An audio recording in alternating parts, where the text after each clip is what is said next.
இன்னைக்கு மெசேஜோடைய தலைப்பு என்றால் ஒரு பர்சனலான ஒரு விஷயம் எல்லார்கிட்டையும் இருக்கும். அதை கொடுக்க விருப்பமே படமாட்டோம். அது ரொம்ப பர்சனல். அதை நம்ம கூடவே ஒட்டி கொண்டே இருக்கும். அதை பற்றி யோசிச்சுட்டே இருப்போம். அதுக்காக ரொம்ப பிரயாசம் எடுப்போம். நம்ம எல்லா காலத்திலும் சின்ன வயசுலேருந்து பெருசாகிற வரைக்குமே அதை பற்றி யோசிச்சுட்டே இருப்போம். ஒரு அட்லீஸ்ட் ஒரு டீனேஜ்லேருந்து அந்த யோசனை வந்துடும் நமக்கு. என்னது? ஏய் பிரதர் பிட்டுக்கிட்டு பார்த்துட்டிங்களா? என்ன சர்மன்? மணி. இன்னைக்கு என்ன தலைப்பு என்றால் மணி, துட்டு. கேள்விப்பட்டிருக்கீங்களா? துட்டு சில பேர் காயின்ஸாக இருக்கும், ஜிபேல இருக்கலாம், இல்லை கேஷ்லெஸ்ஸாக இருக்கலாம், எப்படி வேணாலும் மொபைலில் கூட கேஷ் இருக்கலாம். ஓகேவா? பணத்தை பற்றி என்ன போட்டிருக்காங்க சொல்லிட்டு வசனத்தில் பார்க்கலாங்க. முதலாவது மத்திய 6:24 படிக்க ஆரம்பிக்கலாம். மத்திய படி. 2 எஜமான்களுக்கு ஊழியம் செய்ய ஒருவனாலும் கூடாது. ஒருவனை பகைத்து மற்றவனை சிநேகிப்பான், அல்லது ஒருவனை பற்றி கொண்டு மற்றவனை அசட்டை பண்ணுவான். தேவனுக்கும் உலக பொருளுக்கும் ஊழியம் செய்ய உங்களால் கூடாது. தேவனுக்கும் உலக பொருளுக்கும். உலக பொருளில் முக்கியமான காரியம் என்னன்னா பணம். அப்போ பணத்தை சாத்தானுக்கு கம்பேர் பண்ணல, ரெண்டுத்துக்கு. இப்போ பாருங்க, கடவுளுக்கு ஒன்று சர்வ் பண்ணு, இல்லைன்னா இங்கே கடவுள் கீழே நீங்கள் வாழணும், இல்லைன்னா பிசாசு கீழே வாழணும். ஆனால் உலக பொருள் பணம் நமக்கு அடிமைப்படுத்த முடியும். அவ்வளோ பயங்கரமான காரியம்தான் பணம். அப்போ இந்த பணம் ஒரு பயங்கரமான விஷயம் போட்டிருக்கு. அதை நம்மளை அடிமைப்படுத்த முடியும். பேய்க்கு ஏதுவாக, பிசாசுக்கு ஏதுவாக பணத்தை பற்றி போட்டிருக்காங்க. ஓகேவா? பணத்தை பற்றி ஒரு கதையை படிக்க ஆரம்பிக்கலாமே. மத்திய 25:14-30 இதை நீங்கள் புரிஞ்சுக்கொண்டீங்கன்னா இன்னைக்கு சரி. இப்போ படிக்காதீங்க. இன்னைக்கு நிறைய பேர் கேள்வியோட வந்திருக்கலாம். என்கிட்ட பணம் இல்லை, என் குடும்பத்தில் பணமே இருக்க மாட்டேங்குது, நான் சேர்த்து வைக்கிறதுலாம் இல்லை, எப்போ பார்த்தாலும் கடன். ஊராரெல்லாம் நல்லா இருக்கான், பாவம் பண்ணுறவங்களாம் நல்லா இருக்காங்க, என்னுடைய குடும்பம் அழிஞ்சிட்டு இருக்கு, எப்போ பார்த்தாலும் இந்த பிரச்சனை அந்த பிரச்சனை, கடன் பிரச்சனை.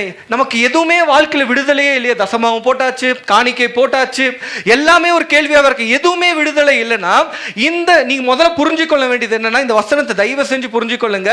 நமக்கு பின்னாடி என்னென்ன நடக்குது ஆவிக்குரிய மண்டலம் புரிஞ்சுக்கொண்டீங்கன்னா அந்த விடுதலை நம்ம இருக்க முடியும். மத்திய 25:14 படிக்கலாமா?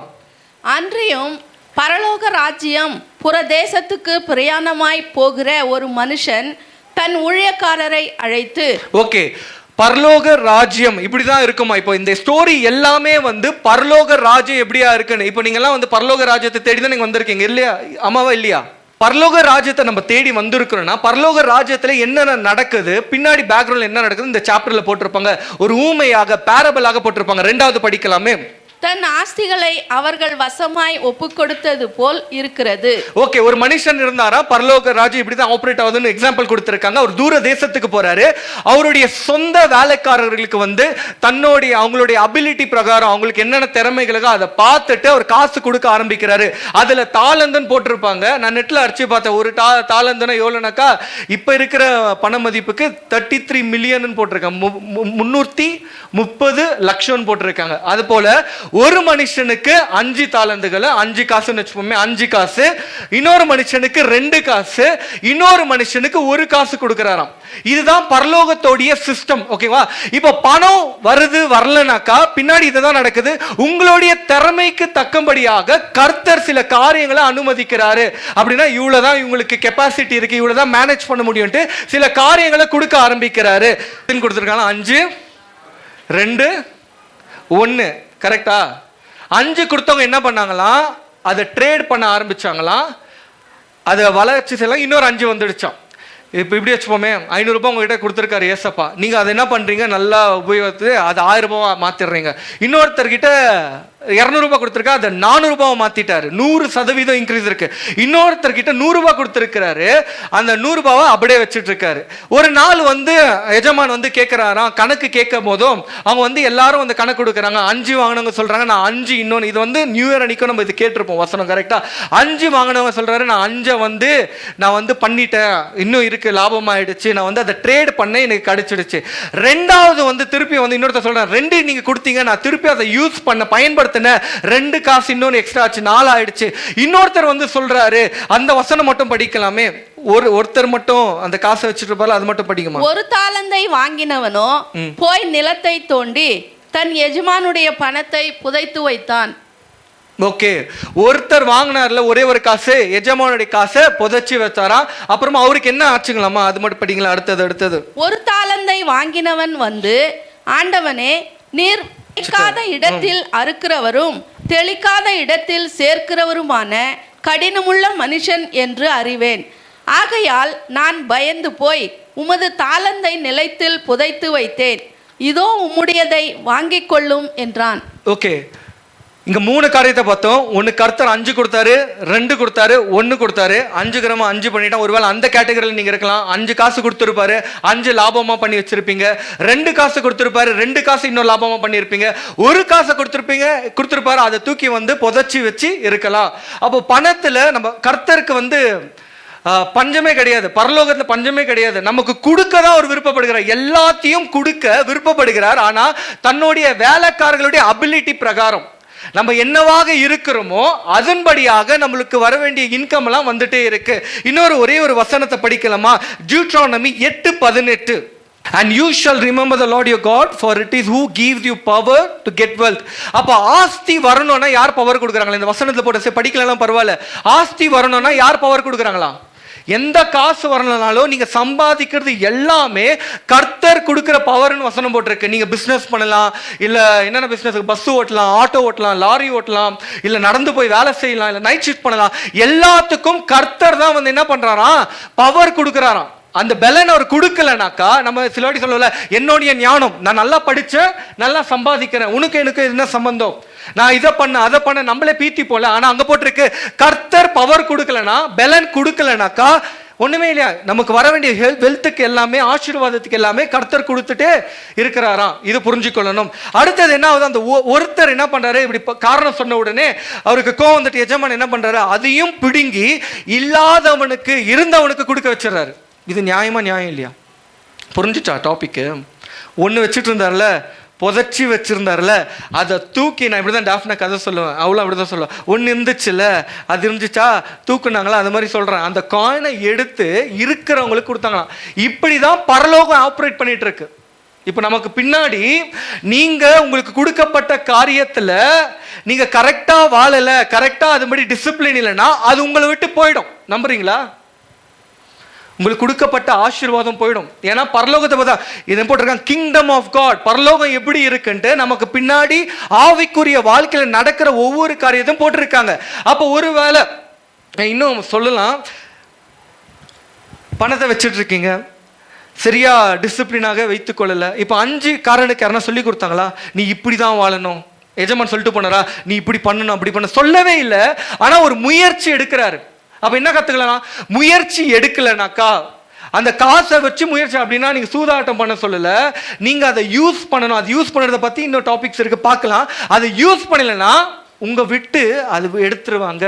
அப்போ ஒருவேளை இன்னைக்கு பஞ்சத்தோட நீங்க வந்திருந்தா, என் கையில காசே நிக்க மாட்டேங்குது, என் வீட்டுல எதுவுமே இல்லைன்னா கர்த்தரே அது எடுக்கிற மாதிரி ஒரு சூழ்நிலை இருந்திருக்கும். எனக்கு வேலையே கிடைக்கல, பிசினஸ் ஆகல, கையின் பிரயாசத்தை ஆசீர்வதிக்கலன்னா நீங்க அந்த ஒரு பொருள் இருக்கல, அந்த ஒரு காணிக்கை, ஒரு டேலண்ட் மண்ணில் போட்ட மாதிரி நிறைய புதைச்ச காரியங்கள் இருக்கும். ஓகேவா? இப்போ 5 விதமான காரியங்களை பார்க்க ஆரம்பிக்கலாம். முதலாவது, பணத்துல நீங்க எப்படி இருக்க வேணும்னா, பணம் எப்படி வரும்? பணம் எப்படி வரும்? சம்பாதிக்கணும். அதுக்கு என்ன பண்ணணும்? என்ன ஜெபம் பண்ணுமா? வேலை செய்யணும். நீங்க வேலை செஞ்சே ஆகணும். வீட்டு தலைகள் வேலைக்கு போகணும், இல்லை ஒரு வேலை தலைவர் இல்லைன்னா தலைவி வேலைக்கு, எங்கன்னா வந்து ஒரு உழைப்பு இருந்தே இருக்கணும். சில பேர் சொல்லுவாங்க ரட்சிக்கப்பட்டோன்னே, என் தேவன் பார்த்துக்கொள்வார். கேட்டுக்கிறீங்களா? அப்பா பார்த்துப்பார், என் தேவன் பார்த்துப்பார், என் தேவன் பார்த்துப்பார். அப்போ இதெல்லாம் எதுக்கு அந்த வசனம்லாம் எதை கொடுத்துருக்குறாங்க? என் தேவன் பார்த்துப்பார். அப்போ நீங்க வேலைக்கு போகணும், கர்த்தர் பவர் கொடுப்பாரு, அப்போதான் வெல்த் வருமா. ஏர்ன் பண்ணணும். முதல் பாயிண்ட், ஏர்ன். நீங்க சம்பாதிக்கணும், வேலைக்கு போகணும், வீட்டுக்குள்ளவே இருக்கக்கூடாது. வீட்டுக்குள்ளவே இருந்தா என்ன நடக்கும்னு சொல்லிட்டு அதுக்கும் ஒரு வசனம் இருக்கு. நீதிமொழிகள் 10:4 படிக்க ஆரம்பிக்கலாம். சோம்பேற்கையால் வேலை செய்கிறவன் ஏழையாவான், சுறுசுறுப்புள்ளவன் கையோ செல்வத்தை உண்டாக்கும். He who has slack hand becomes poor. யாரெல்லாம் சோம்பேறிகளாக இருக்கிறார்களோ, சொல்லுங்க, யாரெல்லாம்? சத்தமா. உங்க வீட்டில் என்ன சோம்பேறி இருந்தாக்கா அப்படியே கொஞ்சம் பிஞ்ச் பண்ணிடுங்க. நான் பார்க்காத மாதிரி காலில் கொஞ்சம் கிள்ளி விடுங்க. வெளியவே போகாம வீட்டுக்குள்ளே இருந்தால் பணம் வந்துடும் அப்படின்னு இருந்தால் கொஞ்சம் பிஞ்ச் பண்ணி விடுங்க. வேலை இன்டர்வியூக்கே போகாம தேடாம அப்படியே அப்பா கொடுப்பாருன்னு காத்துட்டு பிஞ்ச் பண்ணுங்க, கில்லுங்க, நான் பார்க்கல, எனக்கு தெரியாது. நீங்க கில்லுறதுல காலில் கொஞ்சம் அப்படி மெல்லமா அந்த விரலை வந்து அப்படியே அமுக்கி விடுங்களேன். சோம்பேறியா இருந்தா என்ன ஆகுமா, என்ன வருமா? படிங்கம்மா தமிழ்ல திருப்பியும். ஏழையாவான், ஏழையாவான், வேலை செய்கிறவன் ஏழையாவான், சுறுசுறுப்பு உள்ளவன் கையோ செல்வத்தை உண்டாக்கும். சுறுசுறுப்பாக இருந்தா செல்வம் இருக்குமா? அப்போ உங்க வீட்டுல செல்வம் இல்லைன்னா சுறுசுறுப்பா எங்கேயோ இல்ல, எறும்பை போல இல்ல, எங்கேயோ அசதி இருக்கு, எங்கேயோ வந்து சோர்ந்து போயிருக்கோம். ஐயோ போகலாம் விடு, இன்னைக்கு இல்லை நான் நாளைக்கு, ஐயோ வெளியோ மழை வருது, ஐயோ வெயில் அடிக்குது, ஏதாவது ஒரு காரணத்தை சொல்லி சொல்லி சொல்லி ஏழ்மை வந்துருமா வீட்டுல? அப்போ இன்னைக்கு உங்க குடும்பத்துல ஏழ்மைத்தனம் இருக்குன்னா, பண பிரச்சனைகள் இருக்குன்னா, எங்கேயோ சோம்பேறித்தனமான காரியங்கள் நமக்குள்ள ஒளிஞ்சிட்டு இருக்கும். அதுதான் வசனம் போட்டிருக்கு. அப்ப அது இல்லைன்னா, இப்ப ஊழியக்காரங்களை வைத்துக் கொள்ளுங்களேன், ஊழியக்காரங்களே உழைச்சாதான் ஊழிய காசு வரும் அப்படின்னா ஆஃபரிங். ஒரு பிரேயருக்கு போயிருந்தேன், அங்க எனக்கு ஒரு ஆஃபரிங் 500 ரூபாய் கொடுத்தாங்க ஒரு பிரேயர்ல. கிட்ட 2 ஹவர் 2 ஹவர் 3 ஹவர் அங்கே உழைச்சிருப்போம். அப்படின்னா என் வேர்வையை சிந்தி, வேர்வெல்லாம் ஊத்துது, ஜெபம் பண்ணு அப்படின்னா அங்கே ஒரு எஃபர்ட் போடுறோம்ல, வேர்வை சிந்துது. அப்போ அந்த மாதிரி காரியங்கள் உங்களுக்குள்ள இருக்கணும். வேர்வை சிந்தாமலே வந்துடாதுன்னு சொல்ல முடியாது. ஒருவேளை ஐடி கம்பெனியில் நீங்க வேலை செய்யலாம், வேர்வை சிந்தாமலே இருக்கலாம், ஆனா கொலஸ்ட்ரால் வந்த உடனே நம்ம நடக்க ஆரம்பிக்கிறோம். கரெக்டா? எப்படியாவது அந்த வேர்வை வெளியே வரணும். அப்போ ஏழ்மைத்தனம் இருக்குன்னா எங்கேயோ சோம்பேறித்தனம், வாழ்க்கையில பிரேக் த்ரூ இல்லாம இருக்கு, கெரியர்ல பிரேக் த்ரூ இல்லாம இருக்குன்னா சோம்பேறித்தனம் உச்சக்கட்டத்தில் இருக்குன்னு அர்த்தம். வசனம் சொல்லுதுங்க, நான் சொல்லல. நம்மள சோம்பேறின்னு சொல்றது யாரு? வசனம் தான் போட்டிருக்கு. அடுத்த காரியம் வந்து இதுவும் படிக்கலாமே, ஸ்பெண்ட், பிளான் பண்ணணும். உங்களுக்கு வந்திருக்கிற வருமானத்தை நீங்க பிளான் பண்ணணும். பிளான் பண்ணி எப்படி செலவிடலாம். பக்கத்தில் இருக்கிறவங்கள தட்டுங்க, திருப்பியும் ஒருத்தர் ஒரு கணலிக்கு போயிட்டு தட்டுங்க தட்டுங்க, யாரும் கண்டு பிடிக்கூடாதுன்னு சொல்லிட்டு எல்லாரையும் தட்ட சொல்லு. தட்டுங்க, சீக்கிரம் தட்டுங்க அம்மா, ஹலோ வேணும், தட்டுங்கம்மா, போடுங்க, நான் பொண்ணு தான் அடிங்க, போடுங்க. ஐயா இப்படியா அது பூச்சி தட்டுறாங்க. சரி, ஸ்பெண்ட் அப்படின்னா உங்களுக்கு வர வருமானத்தை பார்த்து செலவழிக்கணும். வர வருமானத்துக்கு மீறி செலவழிக்க கூடாது. அதுக்கு ஒரு வசனத்தை பார்க்கலாமா? லூக் 14:28, சீக்கிரமாக படிக்கலாம். லூக் 14:28. உங்களில் ஒருவன் கோபுரத்தை கட்ட மனதாயிருந்து அஸ்திபாரம் போட்ட பின்பு முடிக்க திராணி இல்லாமற் போனால் பார்க்கிறவர்கள் எல்லாரும், இந்த மனுஷன் கட்டத் தொடங்கி முடிக்க திராணி இல்லாமற் போனான் என்று சொல்லி தன்னை பரியாசம் பண்ணாதபடிக்கு அதை கட்டி தீர்க்கிறதற்கு தனக்கு நிர்வாகம் உண்டோ இல்லையோ என்று முன்பு அவன் உட்கார்ந்து சொல்லிடுறேன். வீடு கட்டுறதுக்கு முன்னாடி யோசிக்கணுமா, இந்த வீடை கட்ட முடியுமா, இந்த செங்கலை வாங்க முடியுமா, இவ்வளவு செலவு பண்ண முடியுமா, இதை பண்ண சொல்லி வசனம் போட்டிருக்கான். பண்ணாத பட்சத்தை என்ன பண்ணுவாங்களா, கூட இருக்கிறவங்களாம் சிரிப்பாங்களாம். ஐயோ அறிவு இருக்கா பாரு, எப்படி குடும்பம் அழிஞ்சு போயிருக்கா பாத்தியா, காசே இல்லை பாரு. சரி, ஸ்பெண்ட். இப்போ எக்ஸ்பென்ஸ், மாசம் எதுக்கெல்லாம் எக்ஸ்பென்ஸ் பண்ணுவோம் நீங்க சொல்லுங்க. நீங்களாம் குடும்பம் நடத்துறீங்க தானே, எதுக்கெல்லாம் எக்ஸ்பென்ஸ் பண்ணுவோம்? வாடகை கட்டுவோம், தண்ணி பில் கட்டுவோம், எலக்ட்ரிக் பில் கட்டுவோம், வேற பெட்ரோல் போடுவோம், கேஸ் போடுவோம், ரேஷனு கொடுப்போம், ஸ்கூல் ஃபீஸு, வீட்டு லோன். உன்ன மாதிரி ஆளுக்கு தான் நீங்கள் மெசேஜ். சரி, வீட்டு லோன். அடுத்தது ஆட்டோ லோனா, இஎம்ஐ, அப்புறமா மெடிக்கல் இது. சரி, வேற டூர். யார் டூர் எந்த மூஞ்சி யார் எனக்கு கேட்கல, யாரு காலம் முடிஞ்சு போச்சு, இது மேலே போனா என்ன இல்லை, நானே அனுப்பிச்சுட போய் தொலை அப்படின்னு. சரி, ட்ரிப்பாமா. நம்ம எக்ஸ்பென்ஸை பார்த்து செய்யணும்னு போட்டிருக்கு. இன்னைக்கு நிறைய அடிமைத்தனத்தை ஏமாற்றோம்னா யோசிக்கவே மாட்டோம். உதாரணத்துக்கு திருமணம்னு வச்சுப்போமே, இப்போல்லாம் எப்படி திருமணம் நடக்குது, கிராண்டாக நடக்கல. நான் முன்னெல்லாம் திருமணத்துக்கு போனேன்னா வந்து எனக்கு துக்கமாயிடும். ஐயோ இந்த மாப்பிள்ளை பொண்ணெல்லாம் பாவம், எப்படி தான் கட்டுவாங்கன்னு தெரியல, கடன் வாங்கியிருந்தா அப்படின்னு துக்கப்படுவேன். ஆனால் 14 February 2020 அந்த ஃபீலிங் எனக்கு போயிடுச்சு. அங்கே அப்போ ஒரு திருமணத்துக்கு போனேன், லைட்டு கிட்டலாம் போட்டிருந்தாங்க, ஒரே ஜாலியாகிடுச்சு. எனக்கு என் மனைவிக்கு போய் கலர் கலராக ஃபோட்டோ எடுத்து நாங்கள் யூட்டிலைஸ் பண்ணிக்கணும். அப்படின்னா அவங்க காசு போட்டு பண்ணாங்கல்ல, அதை வந்து நாங்கள் ஜாலி பண்ணோம். அப்படின்னா கூட கப்பிள்ஸாக நாங்கள் ஃபோட்டோ எடுத்துன்னு இப்போ கூட ஒரு திருமணத்துக்கு போன வாரம் நல்ல சாப்பாடு. உண்மையாக சொல்கிறேன், கண்டிப்பாக கடன் வாங்கியிருக்கலாம், கஷ்டப்பட்டுருக்கலாம், ஆனால் நான் ஜாலியாக சாப்பிட்டு வந்தேங்க. ஆனால் மனசார பிளஸ் பண்ணேன். ஆனால் இன்னைக்கு திருமணம் நடக்கிறதுல எல்லாரும் மனசார பிளஸ் பண்ணுறாங்களா? நீங்கள் கூப்பிட்றவங்க எல்லாரும் பிளஸ் பண்ணுறாங்களா? ஐயா பாரு, அரிசி எப்படி போட்டுக்குது பார்த்தியா, இது வேகாத சிக்கன் பீஸு, வேகாத ஒரு மட்டன், இது குத்துக்குது பார்த்தியா, ஜூசி மட்டன் கூட இல்லை பாரு, அமுக்குன பாரு இப்படி இருக்கு, திட்டிட்டு தான் போவான். ஏன்னா ஆசீர்வதிப்பாங்களா? இல்ல. ஆனா நமக்கு அறிவு கிடையாது. நம்ம பந்தா காட்ட முன்னெல்லாம் நான் துக்கமா இருப்பேன். இப்ப யோசிச்சேன், நம்ம ஏன் துக்கப்படணும்? அவங்க நாசமா போறாங்க, நம்ம ஜாலியா போட்டோ எடுத்துப்போமே, நம்ம மெமரியா இருக்கட்டும், போட்டோ எடுத்துட்டு அந்த இடத்துல வந்துடுது. அப்போ திருமணத்திலேயே வந்து பைத்தியக்காரர்களா ஆயிட்டு இருக்கோம் நம்ம. ஆனா ஒரே பொண்ணு, செல்ல பொண்ணு, அடுத்த நாள் பிச்சை எடுத்துருக்கோம் பொண்ணு, அம்மா காசு இல்லைம்மா, அம்மா கடன் கொடுமா, அம்மா ஒரு வீட்டுக்கார் வேலைக்கு போகலாமா, அப்படிதான் நிலைமை. அப்போ நீங்க சரியா செய்யலனா இது பிடுங்க பணம், புரியுதா? இதுதான் பரலோகம் பார்த்துட்டே இருக்கு. என்ன பண்ணிட்டு இருக்கான்? ஓகே, பணத்தை என்ன பண்ணிட்டு இருக்காங்க? இல்ல இல்ல மட்டன் போட்டாதான் திருமணம், மட்டன் சாப்பிடலன்னா ஜீரணமாகலாம். எப்படி ஆயிட்டு இருக்கோம் பாருங்க. இதெல்லாம் மாறணும். அடுத்தது பெரிய விஷயம், இது குழந்தை பிறந்த உடனே பேரு வைக்க காசு, அப்புறம் என்னன்னா கேக்கு வெட்ட என்ன காசு, அதுக்கு ஒரு கூட்டம். அந்த குழந்தைக்கு ஒண்ணுமே தெரியாது, அதை நிக்க வச்சுட்டு ஒரே குழந்தை, எனக்கு ஒரே ஒரு குழந்தையா, அது கிராண்டா பண்ணினோம். இதெல்லாம் கர்த்தருக்கு பிடிக்கும்னு நினைக்கிறீங்களா? இப்போ ஒரு காசு, கர்த்தருடைய காசை திருப்பியும் கொடுத்துட்டார். அந்த யார் அவரு திருப்பியும் கொடுக்குறாரு ஒரு காசுன்னு. அவருக்கு என்ன மாதிரி வார்த்தைனா, நீ வந்து சோம்பேறியாக இருக்கிற, நீ லேசியா இருக்கிற, நீ பாவம் பண்ண வீக்கடாக இருக்கிற, நீ வந்து ஒரு எரி நகரத்துக்கு போகிற மாதிரி ஒரு வார்த்தைகள்லாம் லாஸ்ட்ல இருக்கும், சபிக்கிற மாதிரி வார்த்தைகள். கர்த்தருடைய காசு கொடுத்துட்டாரு தானே, ஆனாலும் ஏன் அப்படியாப்பட்ட வார்த்தை? அப்போ உங்க ஃபைனான்ஸ்ல கர்த்தர் உன்னித்து பார்த்துட்டே இருக்கிறாரு, முழுமையா 100% கேட்கிறாரு. அந்த ஒரு காணிக்கை போட்டார்ல, ஒரு காணிக்கை வச்சுட்டு அப்படியே கொடுத்துட்டாரு ஒரு டாலண்ட், அது மாத்திரம் அவருக்கு முக்கியம் இல்லை, அது அவருடைய காசு. இன்னும் என்ன பண்ண, இன்னும் 90% என்ன பண்ண, அப்படி உன்னிப்பா கவனிக்கிறாரு. இல்ல நான் வந்து சாரி வாங்கினேன். சரி, சாரிக்கு அதை சொல்லிட்டா, எங்க அம்மா அந்த காலத்துல வந்து சாரி எடுப்பாங்க. வீட்டுல ஒரு வாசலா இருக்கும், 10 வீடு இருக்கும். ஒரு புடவைக்கார் வருவாரு, எங்க அம்மா வந்து இன்ட்ரோ கொடுப்பாங்க, ஏய் பாரு அங்க சாரி நல்லா இருக்கு, எடுத்துக்கலாமா? யார் பக்கத்து வீட்டுக்காரு, இன்னொரு அம்மா வருவாங்க, அப்படியே ஜாயின் ஆயிடுவாங்க. அப்படியே இந்த குழு அப்படியே ஒத்துமை சபையோட இந்த ஷாப்பிங் சென்டர்ல ரெஃபர் பண்ணுவாங்க பாருங்களேன், அவங்களுக்கெல்லாம் ஒத்துமை நிறைய இருக்கும். இங்க போனா அங்க போனா அப்படிலாம் சொல்லிப்பாங்க. போயிட்டு எங்க அம்மா என்ன பண்ண, ரெஃபர் பண்ண ஆரம்பிப்பாங்க. அப்பவே இஎம்ஐ வந்துச்சு. மாசம் மாசம் அந்த புடவைக்காரனுக்கு காசு கட்டுவாங்க.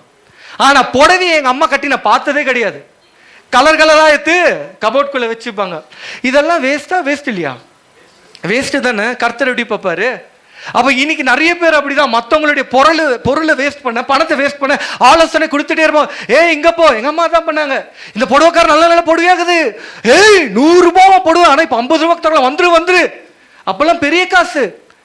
அப்படிதான் நம்ம சீர்கெட்டு போக நம்ம யாரு கூட பழகுறோமோ அப்படியே பாக்கெட்ல இருந்து போயிடும். சில எக்ஸ்பென்ஸ்லாம் அன்வான்டாக இருக்கும். நெட்டு சொல்லுது, நெட்ல வந்து நான் ரிசர்ச் பண்ண சும்மா போட்டு பார்த்தேன், 40% பீப்புள் கிட்ட 40%, 100ல 40 பேர்கிட்ட எமர்ஜென்சி ஃபண்ட் இல்லையா. எமர்ஜென்சி ஃபண்ட் என்னன்னு தெரியுமா? திடீர்னு நெஞ்சடிக்குது அப்படின்னு ஹாஸ்பிட்டலுக்கு போனோம், காசு இல்லையா. திடீர்னு பையன் விழுந்துட்டு கை உடஞ்சிடுது, ஏதாவது கட்டு போனோம், காசு இல்லையா. சரி, எமர்ஜென்சி, வேற என்ன எமர்ஜென்சி இருக்கும்? திடீர்னு ஸ்கூல்ல எக்ஸ்ட்ரா ஃபீஸ் கேட்டாங்க, இல்ல. ஹெல்த் எமர்ஜென்சி கூட காசு இல்லாம இருக்கிற குடும்பங்கள் நிறைய இருக்கு. இப்ப இத மாதிரி எல்லாம் பண்ணாக்கா உங்க கிட்ட இருக்கிறதும் போயிடும். சில பேர் தம் அடிப்பாங்க, சில பேர் தண்ணி அடிப்பாங்க, இதெல்லாம் அவங்க ஹேபிட்டாவே இருக்கும். சில பேர் தம் அடிக்கிறவங்களுக்கு கொடுப்பாங்க. இன்னைக்கு ஃப்ரெண்ட்ஷிப் ஏன் கெட்டு குட்டிச்சோரப்ப இருக்குன்னா, நிறைய பேர் பணத்துக்காக தான் பழகுவாங்களே. எனக்கு நிறைய ஃப்ரெண்ட்ஸ் இருப்பாங்க, ஃபோன் அடிப்பாங்க, திடீர்னு அடிச்சுட்டு ஹாப்பி பர்த்டே மச்சான் அப்படின்னுவாங்க. நான் யோசிப்பேன், என்னடா இவ்வளோ வருஷம் விட்டு அன்பா காட்டுறேன்னு பார்த்தா, இல்ல ಸ್ವಲ್ಪ ஈச்சை வக்த வெளியே போயிட்டு இருக்கேன், கொஞ்சம் இவ்வளோ காசு இருக்கா, எனக்கு அனுப்பிச்சு விட முடியுமான்னு கேட்பாங்க. உங்ககிட்ட பணத்தை பறிக்கத்தான் எல்லாருமே குறியா இருப்பாங்க. ஏன்னா பணம் கர்த்தர் கொடுத்தது. சிலதுங்கெல்லாம் ரொம்ப புத்திசாலிங்க, வேற யாரும் பறிக்க தேவையில்லை, அவங்களே கொடுத்துருவாங்க மாசம் மாசம். இன்னைக்கு நிறைய காரியங்கள் நம்ம இழுத்துட்டு இருக்கு. ஃபேக் ஆஃபர்கள், 100% ஆஃபர்கள், 50% ஆஃபர்கள், என்னது big billion days, Amazon, Flipkart, DMart, அதுக்குள்ள நம்ம போயிட்டா போதும், 100 ரூபாய் வாங்க வேண்டிய பொருள் 10,000 ரூபாய் வரைக்கும் போயிடும். ஆமாவா இல்லையா? ஏதோ டப்பா கலர் கலரா வாங்குவோம், ஆனா எதுவுமே யூஸ் இருக்காது. உண்மையா? உண்மை இல்லையா? பொய் சொல்றேன்னா? உண்மையா? ஒருத்தர் பார்க்குறாரு, வைஃபை மூட்டி விட்டுட்டேன், வெரி குட், என் வேலை முடிஞ்சது. உண்மையா இல்லையா? நிறைய விஷயத்துக்கு நம்ம ஸ்பெண்ட் பண்ண ஆரம்பிப்போம், நிறைய காரியங்களுக்கு அன்வான்ட். அடுத்தது இன்னொன்று போட்டிருக்கு, எவ்வளோ பர்சன்ட் என்ன சொல்றேன், 70% மிடில் கிளாஸ் கிட்ட அன்வான்ட் இல்லை அன்பிளான்ட் எக்ஸ்பென்ஸ்குள்ள மாட்டிட்டு இருக்கிறாங்க. தேவையில்லாத 70%. அந்த 70% நீங்க இருக்கீங்களா இல்லையா? இருக்குங்களா இல்லையா? ஆமாவா இல்லையா? சில பேர் ஒத்துக்குனீங்க, சில பேர் ஒத்துக்க மாட்டீங்க. உங்ககிட்ட இருந்து பறிஞ்சுப்போ என்ன அது எடுத்துட்டு போயிடுவாங்கல்ல, அப்போ தெரியும் ஏசப்பா போயிடுச்சு, ஏசப்பா கொடுங்க, ஏசப்பா வேலை, ஏசப்பா ஏசப்பா ஏசப்பா, அப்போ கெஞ்சுற மாதிரி ஆயிடும். 70% ஒண்ணுமே இல்லையா. அடுத்தது எப்படியெல்லாம் எக்ஸ்பென்ஸ் பண்ணலாம்? ஓடிடி கேள்விப்பட்டிருக்கான். Amazon, Netflix, Prime, 2 SIM card. ஒரு சிம் கார்டுலேயே பேசுறதுக்கு ஆள் இல்லையா நமக்கு, உண்மையை உத்தமத்தனத்தோட. இல்லை 2 சிம் கார்டு, ஆல்டர்னேட் நம்பர் வேணும், வெக்கமே இல்லை நமக்கு. இல்லை அநேக டேட்டா வேற போட்டுவோம். ஒரு நாளைக்கு 1.5 GB 2 GB இருந்தால் தான் ஒரு குடும்பம் நடத்துவாராம். பார்க்க கூட மாட்டாரு. இன்னைக்கு ஆயாக்கள் கூட அப்படியே ஸ்வைப் பண்ணி தாக்குறாங்க. இப்படிதான் டேட்டா ஏன்னா தண்ணி இல்லை, தண்ணி இல்லைன்னு அந்த மாதிரி பதறாங்க. சரி உதாரணம் சொல்லிட்டா, ஒரு அம்மா அவங்க வீட்டில் டேட்டா கட் ஆயிடுச்சு, பதறாங்க. கனெக்ஷனே வரல, ஸ்டாப் ஆயிடுச்சு. இன்னைக்கு அப்படிதான் ஆயிட்டு, ஏதோ கொலால தண்ணி வராத மாதிரி அது நீடுன்ற மாதிரி நம்ம மாத்திட்டாங்க, நம்மள அப்படி பண்ணிட்டாங்க. இன்னைக்கு என்கிட்ட டேட்டா நிறைய, ஆனா உங்ககிட்ட பணம் பிடிங்கி இருக்காங்கப்பா, அது உனக்கு அறிவு இல்லையா? உங்ககிட்ட ஏதோ போயிருக்கே, உன்னை ஏழ்மைத்தனமா ஆயிட்டு இருக்கே. சரி ஒரு சிம் கார்டு 200 ரூபாய் கட்டுறீங்கன்னு வச்சுக்கோ, டேட்டாக்கு 200 ரூபாய் மினிமம். நான் சொல்றேன் வருஷத்துக்கு எவ்வளோ?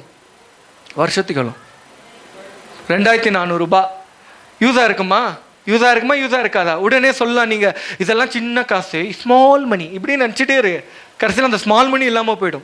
ஒரு வசனம் போட்டுக்கு, சின்னதாக தான் ஆஸ்தியை பெருக செய்ய முடியுமா, குட்டி குட்டி காசை சேர்த்து வச்சாதான் பெருசாக ஏதாவது பண்ண முடியுமா.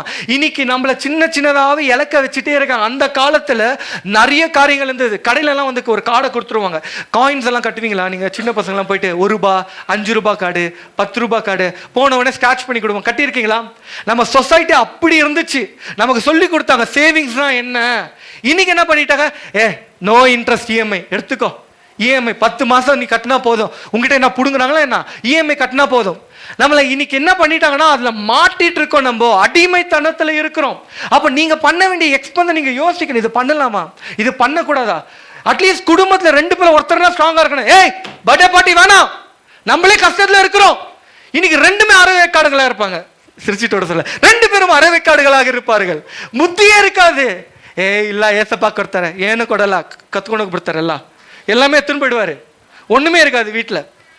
எல்லாத்துலயும் டிசிப்ளினா இருங்க. ஓடிடி ஆச்சா, அடுத்தது வேறண்ணா ஊதாரித்தனமா பெட்ரோல் போட்டு அங்கங்க சுத்துறது. இங்க இருந்து எலக்ட்ரானிக் சும்மா உதாரணத்துக்கு சொல்றேன், போறவங்களுக்கு சொல்றேன். டீ யாரோ போறீங்க போல, டீ வேறு போல டீ குடி கூட போயிருக்கலாம். ஆனா சொல்றேன், வீடுன்னு ஒண்ணு இருக்குல்ல, மாசத்துக்கு ஒரு வாட்டி பரவாயில்ல, அப்பப்போ வர பெட்ரோலோட விலை எவ்வளவு? இப்போ 110 ரூபாய், 14 ஜாஸ்தி ஆச்சா? பிரைவேட்டு. நீங்க பணக்காரையா? நான் ஒரே ஏதோ லோக்கல் போடுறேன். நீங்க கவனித்து பார்க்கணும். சில பேர் ஷெல்லில் போன மைலேஜ் ஜாஸ்தியாகும், எல்லாம் சும்மா ஏதோ கதை விட்டுறாங்க. நான் 6 ரூபாய் கம்மி பண்ணி நார்மல் பெட்ரோல் பங்க்ல தான் போட ஆரம்பிப்பேன். இதெல்லாம் நீங்க யோசிக்கணும். சில பேர் மற்றவன் தம் அடிக்கிறது, மற்றவன் தண்ணி அடிக்கிறதுக்கு அவங்களுக்கெல்லாம் பே பண்ண. நான் அடிக்க மாட்டேன், நீ தானே அடிக்கிற, நான் பே பண்றேன். நான் இது பண்ண மாட்டேன், நான் பே பண்றேன். இது எல்லாமே உங்ககிட்ட இருக்கிற ஆசீர்வாதத்தை புடுங்கிடும். புரியுதா? அப்போ உங்களுடைய எக்ஸ்பென்ஸ் இப்போ மனசுல நீங்க யோசிங்க, ஆண்டவரே உண்மையாவே இப்படிலாங்க வசனம், நான் என்ன பண்ணியிருந்தேன், மன்னிப்பு கேளுங்க, அப்படியே ஏசப்பட்ட பேச ஆரம்பிங்க. ஒருவேளை நான் நிறைய பாயிண்ட் சொல்லாமல் இருக்கலாம், ஓடிடி இருக்கலாம், சிம் கார்டாக இருக்கலாம், இன்னும் என்ன இருக்கு நீங்களே சொல்லிடுங்க. உங்க வீட்டில் என்னென்ன பண்றாங்களோ சொல்லிடுங்க டக்குன்னு. பக்கத்து வீட்டு கதைலாம் சொல்லுங்க, உங்க வீட்டு கதை வேணாம், சீக்கிரம் சொல்லுங்க. Broadband, internet. ஆமா ப்ராட்பேண்ட், சீக்கிரம். நையா கிரிக்கெட்டா? ஆமாம், இது எல்லாமே வஞ்சகமான காரியம் தான். அதில் டெலிவரி சார்ஜ் இருக்கு, நம்ம பார்க்க மாட்டோம். அந்த காட்டுக்கில் 30 ரூபாய் போட்டிருப்பானே, ஆர்டர் பண்ணால் வந்துட போகுது. நம்மளை சோம்பேறிகளாக ஆக்கிட்டாங்க. பிளிங்கிட் எல்லாம் வருது, தொப்பை உள்ள இருந்திருக்கும். பிளிங்கிட் ஜெப்டெல்லாம் வந்தோடனே தொப்பை வெளியே வந்திருக்கும். நம்மளை சோம்பேறிகளாக இங்கே மாத்திட்டு இருக்காங்க. இது எல்லாமே மாறணும்.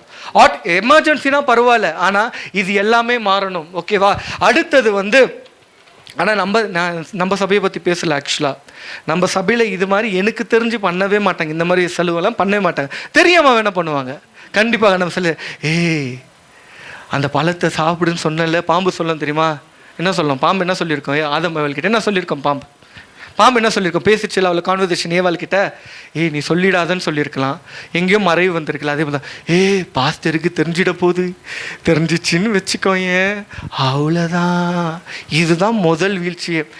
அப்பாவுக்கு தெரிஞ்சிட போகுது. எங்கள் அம்மா அப்படி தான் பண்ணுவாங்க, பொடவெல்லாம் ஒழிச்சு வச்சுடுவாங்க, அப்பாவுக்கு சொல்லிடக்கூடாது. எங்கே மறைவு வருதோ அங்கே பாவம் இருக்கும், அங்கே ஏழ்மை வரும், நீங்கள் லேசினஸாக ஆகிடுவீங்க, உங்களுடைய காரியங்களை இழந்து போகிற காரியத்துக்குள்ளே போயிடும். அடுத்தது ஸ்பெண்ட் ஆகிடுச்சா, அடுத்தது அவாய்ட் டெப்த்னா பாரோ, கடன் வாங்கியிருக்கீங்களா? இங்கே யாரும் கடன் வாங்கினதில்லை போல. கடன் வாங்குற மூஞ்சிகள் மாதிரிலாம் எல்லாம் ராயலாக இருக்கீங்க. உங்கள் மூஞ்சிகள்லாம் பார்த்தா அப்படியே தங்கமும் வைரமும் என்ன ஒட்டியானமும் எல்லாமே வந்து ஜொலிக்குது போல். கடனை கேள்விப்பட்டிருக்கேன். கடன் என்ன தெரியுமா?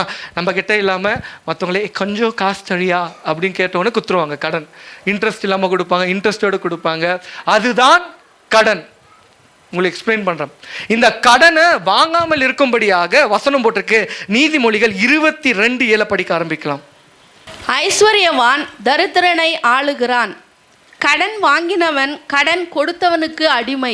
அடிமை. இப்போ நீங்கள் என்கிட்ட 100 ரூபாய் வாங்குறீங்க, இப்போ நான் கொடுக்குறேன், நீங்கள் எனக்கு அடிமை தெரியுமா? நீங்கள் கடன் சுந்தர் இப்போ கரான்னு வச்சுக்கோங்களேன், அவர் இருக்காருன்னு வச்சுக்கோங்க. சுந்தர் நான் கடன் கொடுக்குறேன், நான் சுந்தர் டான்ஸ் சண்டே வர்றாரு, சுந்தரை பட்டுன்னு கூட நான் அடிக்கலாம், நீ என் அடிமை. ஏன் சொல்லுங்கள்? வசனம் போட்டிருக்கு. அடிமை எப்படி ட்ரீட் பண்ணுவாங்க? உங்கள் வீட்டில் அடிமையெல்லாம் எப்படி ட்ரீட் பண்ணுவீங்க? சரி, உங்கள் வீட்டில் இல்லை, சாரி, அடிமைகள் எப்படி ட்ரீட் பண்ணுவாங்க? கழுத்தை பிடிப்பாங்க, நெரிப்பாங்க, நல்ல உணவு இருக்காது. இதுதான் ஆவிக்குரிய மண்டலத்தில் நடந்துட்டு இருக்கு. இன்னைக்கு நீங்கள் 1 மாதம் இஎம்ஐ கட்டாமல் போயிடுங்க, பேங்காக இருக்கட்டும், வந்து அசிங்கமானு கேட்பாங்க, கெட்ட கெட்ட வார்த்தைகள்வாங்களே, எல்லா வார்த்தையும் பேசிட்டு தான் போவாங்க. கரெக்டா? பண்ணுவாங்களா பண்ண மாட்டாங்களா? இன்னைக்கு என்ன சொன்னாலும் நம்ம சபைகள் இல்லை வெளிய சபைகள் வந்து திருந்தவே மாட்டாங்க. நம்ம சபையில் யாரும் கடன் வாங்குறது கிடையாது, வாங்கவும் மாட்டீங்க. கிரெடிட் கார்டு ஒன்றும் இருக்காது. சில பேர் கிரெடிட் கார்டு 2-3 வச்சுருப்பாங்க. பல வேறு சபைகளில் 2-3 கிரெடிட் கார்டு, இதில் தேய்ப்பான், அதில் ஹேண்டோவர், இதில் தேய்ப்பான், அதில் கன்வெர்ட் பண்ணுறது. இது எல்லாமே உங்களை ஏழ்மையான காரியத்துக்களை கொண்டு போகணும். இது எல்லாம் நீங்கள் விடணும். எனக்கு தெரிஞ்ச ஒருத்தர் இருந்தார், கடன் கூட ஒருத்தர் ஃப்ரெண்டுன்னு சொல்லலாம், ஃப்ரெண்டுன்னு சொல்லாமல் இருக்கலாம், தெரிஞ்சவர். மாதம் எல்லாருக்கும் ஃபோன் அடிப்பார். சம்பளம் வரும். சம்பளம் வந்த உடனே நான் என்ன பண்ணேன், 1 மாதம் அவருக்கு கடன் கொடுத்துட்டேன். என்னை கேட்டார், எனக்கு எமர்ஜென்சி 1000 ரூபாவோ 2000 ரூபாய் கொடுத்துரு. அது எனக்கு பெரிய தொகை தான், இப்போவும் பெரிய தொகை, அப்பயும் பெரிய தொகை கொடுத்துட்ட உடனே அடுத்த மாதம் சம்பளம் வந்து டான் கொடுக்குறேன்னு சொன்னான். சரி, இவன் டானு கொடுப்பான்னு சொல்லிட்டு எனக்கும் சம்பளம் வந்துச்சு, அவனுக்கும் சம்பளம் வந்துருச்சு.